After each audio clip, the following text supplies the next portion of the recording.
Oh, God, we covered a lot of ground, so I thought a quick recap then, especially on the non-violent communication bit. I mean, that subject is so big, based on a lot of things, but the late Marshall Rosenberg really packaged it so well. He distilled it into its essences. So what do we cover? Power, seems to me, is a control over choice. The more choice you have about things, the more power you have. And if it's true from things like Myers-Briggs and other psychology, that all we're doing is perceiving and making decisions about life, please help me make a decision using whatever tool or instruments available, motivational interviewing, to help people navigate their pathway. It helps them develop different perceptions, different ways of thinking, different strategies to make decisions. Increases their personal power, and for ourselves as well. So it depends how we look at situations, depends on our perception, depends on how flexible and wide we are in our ability to perceive things, to reframe them as necessary so that they become manageable, about which we can actually now make decisions. Or sometimes if it's just too big, too overwhelming, too unknown, we just get stuck. We don't know what to do. This is the ambivalence. For every pro, there's a con. We can try making lists of pros and cons, but that's a blind faith exercise, because if you just go on whichever list is longest, we might come a cropper, because some line items are worth way more significant than other line items. So doing it by the number isn't always the best way. Nevertheless, doing the exercise, sometimes just listing pros and cons helps sort out our perceptions of things, because at least we've taken the time to explore our perception of the situation. The other thing we've covered is that there's not really anything another person can do that can make us angry. Our anger is a result of our thinking, which is a result of our perception. So here's the keys to the kingdom. And when we're doing anger, it usually involves a moralistic judgment of someone else that's violated what we perceive to be inviolate moral injunctions, i.e. they should not have done that. As soon as you hear should in your internal hierarchy, beware, you're on your way to violence, or at least anger. So anger as a precursor or a result of making judgments, of not having control or power over people, that results in this kind of weird thinking that somehow they ought to have done something and that we have no control over that. We get frustrated, or we would never have done that, but they have, and they got away with it. All these kind of judgments. It's the judgments about others that lead us to anger. Anger then is a natural feeling created by unnatural thinking. And again, I make the claim that it's unnatural thinking because we've been taught in putrid ways, certainly in Western culture. I don't know too much about Eastern culture, but this thing of redemptive violence and being avenged, retributive justice seems pervasive in the cartoons, in the books, in the films, even in politics now. It's all about winning and getting even. It's not a vocation anymore. It's a career about which one can win. Calm down. So you might say, yes, but sometimes we have to judge people. We have to evaluate, because that's how we make decisions. Yes, of course. What's important to be conscious of is that it's the judgment that makes us angry. So make the judgments that are useful at times that are useful, and let the other ones go. Focus inwards as well. It's always about how I feel, not you made me feel. I feel because I. There's the prototype language to use. Not even I feel because you. Always I. I feel because I. So it's just to remind us to keep a focus internally. It's a self-choice. And in the cases of where we've reminded ourselves to say I feel because I, what's the feeling? And then what's the unmet need? So we need to get to that. And if it helps in the cognitive stack or in a reframe, consider that killing and murdering and hurting people who ought to be punished because they've broken some moral code that we judge to be totally inappropriate, it's too superficial, because the next time someone else comes around with similar ideas, if our response is the same, it just makes life fucking horrible for everyone.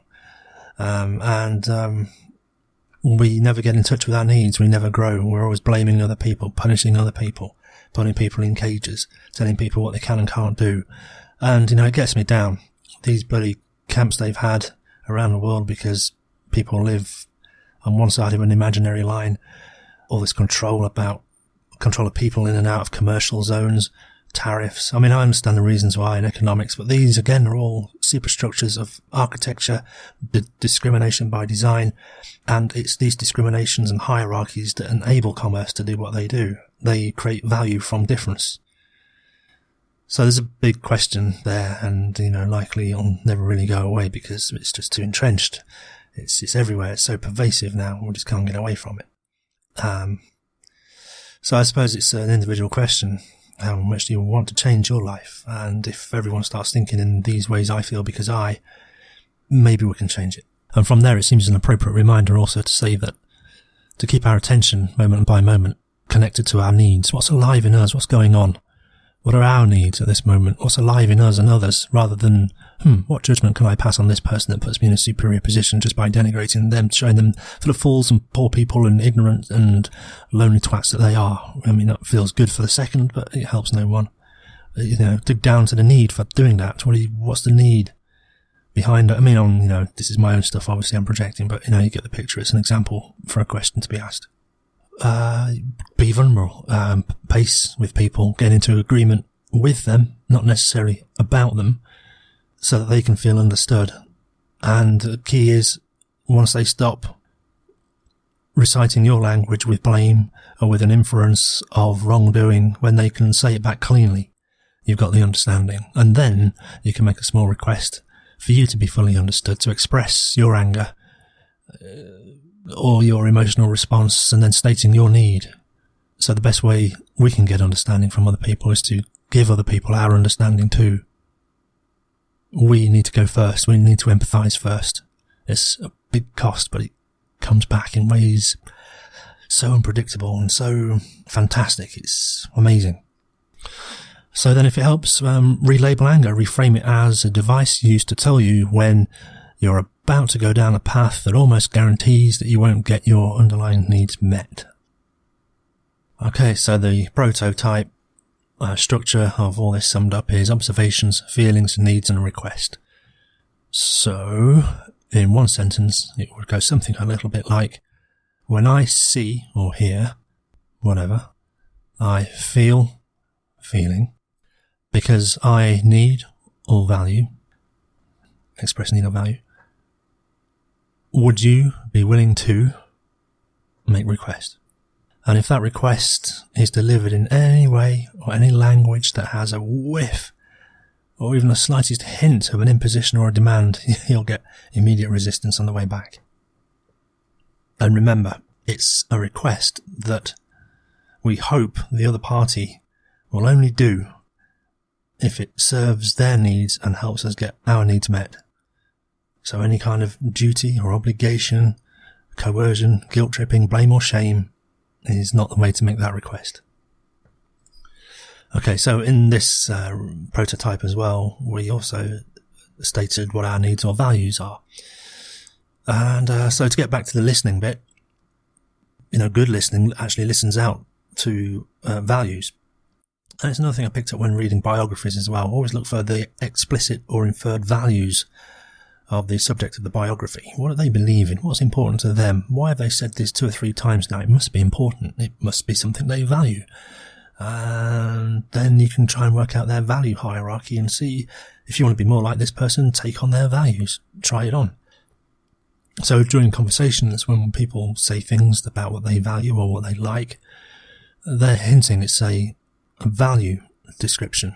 And there's a lot of talk in the online communities and self-help about your why, your big why. And I'm really fuzzy about why. To me, it boils down to values. When you're asking someone why, you're really asking what's important. And if you're asking what's important, you're really asking what are your values. But it's a bit too much of a direct question because people then go on guard, like, why do you want to know my inner values? But if you ask it softly, like, why is that then? They'll tell you because so-and-so is important. Why do you believe that? You want to do that thing? What are you hoping to accomplish? What makes you do that? These are all alternative ways of asking about values. And there's also a model in NLP called eliciting values, ranking values, and checking for congruencies, which is a bit further down the line than this just listen stuff. Because the theory is that you can rank people's values, you can get them in order, and then you can do what they call syntactical checks. So lower values should always support higher values, but if there's things out of order, this might be impacting their cognitive ability. And then we can ask things like, why is that important to you? Or what will that enable you to do? That's a bit of a leading question. You've got to ask a nice clean question. What's important about that? And then they might say something like, well, it will help me to get. Or they'll say something like, well, it will stop me from having to. And then you can start to see their motivation structure. Are they organised moving towards, or are they organised moving away from? All right, it's all very involved and perhaps beyond the scope of just listening. But this can also be done very subtly through the reflective listening. Someone says, a friend of mine's asked me to do something and it feels wrong. Okay, so there's a conflict here. They've got the loyalty to the friend, which is a high value, but it might also mean them breaking the law, which is another high value. Personal survival, not getting arrested. All right, so we've got to move towards here. We want to help our friend. We've got to move away. We don't want to get arrested because we think what they're asking us to do might break the law. So instead of being surgical with our questions, like, so this is a dilemma of moving away towards based on your values hierarchy. People look at you like you're nuts. It's perhaps easier just to give them a gentle nudge, like, so this doesn't seem right to you. So you confirm the dilemma. You don't try and solve it. You just confirm it. Oh, I see. So you're in kind of two minds about this? Yeah. And they might say something like, yeah, absolutely. I want to be loyal to my friend, but I don't want to get in trouble. And then you can just simply reflect. Trouble? Get them to tell you all about it. Yeah, man, I don't want to get arrested. I don't want the fuzz coming around the house, All right. So they're now revealed that it's the negative motivation that they're more focused on. They don't want to get in trouble, and this is more of a concern than helping out their friend. So there's a negative motivation here. So we can now ask or give reflexive feedback about this negativity, and we want to find out what about this negative aspect is important to this person. What's their almost core anti-value. All right, so we can say something like, so what bothers you about this the most that might get you in trouble? All right, so in other words, we've asked them what their biggest concern is. What's their highest value that's being violated? Okay, so, take it from there. It could be any reasons, it could be they think it's illegal. They could think it's that their friend is actually going to get in trouble. It could be that they don't know how to tell their friends, that they don't think that this is right and they're not sure about the legality, but they don't want to have to go to a lawyer to find out and then tell their friend, I went to see the lawyer and this is actually illegal because that's going behind your friend's back. Could be all sorts of things. So we've got to dig down all these branches, but we let them lead the conversation. And normally there's a tip off when you've got it right. The other person will have a mini realization. They'll smile, or they'll have a little aha moment when their ambivalence is resolved to a decision. And often it seems the ability to be able to justify their decision. They want a good argument to be able to go back to their friend and say, you know what, mate, this one ain't for me. I'm going to have to let you go this one alone. And if your friend says, oh, why is that then? Well, and then they'll be able to recite their insight that we helped them with. It just doesn't seem right. I don't want the fuss coming around, whatever it is that they resolve to. Of course, the friend may try and talk them out of it by reversing all our good work, by doing a bit of empathic listening and convincing and persuasion on their own. And here's where a bit of future pacing can come in. So, when we've recognised our friend's made a decision, they've given a little analogical signal, like a smile, or like, got it. Sounds like you made a decision. Yeah. All right. So, what are you going to tell your friend? So we can actually rehearse it with them. And what if he tries to talk you out of it? Well, what will you say then? And so we can now, again, give tutelage using reflective listening, hypothetical practice, rehearse for them. All right, so I'll keep this one reasonably short, and the next one we'll talk a bit more about ambivalence. On the one hand this, on the other hand that, how to resolve the two. And it's usually a values conflict.